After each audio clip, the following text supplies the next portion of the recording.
The owner of the house is an interior designer, and she wanted a Georgian classical style home, quite contemporary in its feel, on quite a small stand.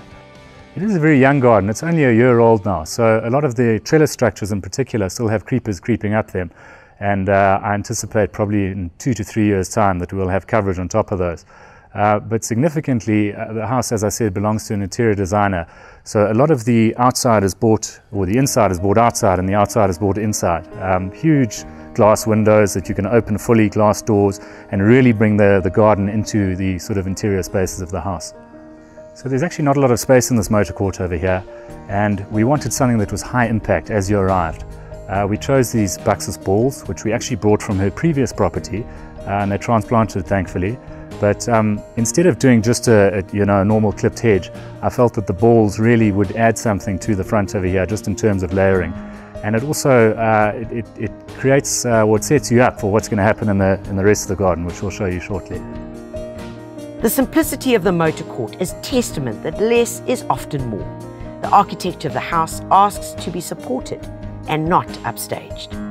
Moving into the main garden, it feels like another layer has been added, one that elevates the simplicity that greeted you as you entered the property. So this is the main area of the garden, and all the entertainment rooms flow out onto the space.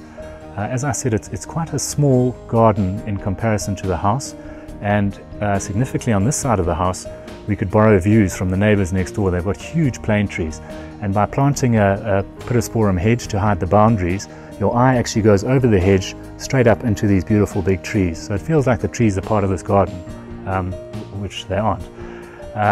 Then the other thing we've done here is we've brought that idea of the evergreen clipped balls through the front beds over here, and in between those, so those balls really give you your structure through the year. And then in between those, we've got little highlights. At the moment, you can see the foxgloves are out. We've got dwarf-eyed agapanthus peeking through as well. And then those will give way to things like white Japanese anemones. So you've always kind of got the backbone of the garden, and then you've got these other things coming through just to give your eye a bit of pleasure. So this is also the only area of the garden where we have lawn. It's west facing, so it does get enough sun for that. We've got a kikuyu lawn over here. It's a family of dog lovers, and at any stage they've got 3 or 4 dogs in the family. The children have grown up as well, so we don't need a huge sort of cricket lawn or soccer lawn. So the lawn is within a very defined steel edge, and then we fringe that with gravel just to seat the house nicely and actually frame the lawn, which continues that green and white theme that we've threaded through the garden. And then also, sort of on the middle of the whole axis is a water feature. You can hear it tinkling in the background. Water in a garden, I find, is always very soothing, and we bought it in here, and we bought it in on the front section of the north-facing section of the garden as well. So we had this idea of incorporating a water feature into the pool, a sort of a 2-in-1. I don't like to have too many water structures next to each other, so we basically just incorporated the two into each other. What I love about this garden is the considered design, choosing colours that will complement the homeowner's interior and bring interest to the indoors throughout the year. So this is actually one of the east-facing courtyards of the house. You've got these huge double-volume aluminium glass sort of doors facing onto it. And again, we've carried on with the quite simple plant palette of greens and whites. And then we've also introduced grey over here.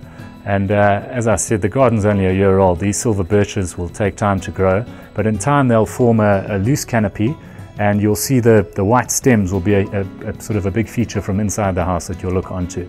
It's quite seasonal, this space as well. You've got an underpinning of escallonia and helichrysum, which holds its form right through, and then you've got seasonal plants like foxgloves coming through, Japanese anemones, those kind of things.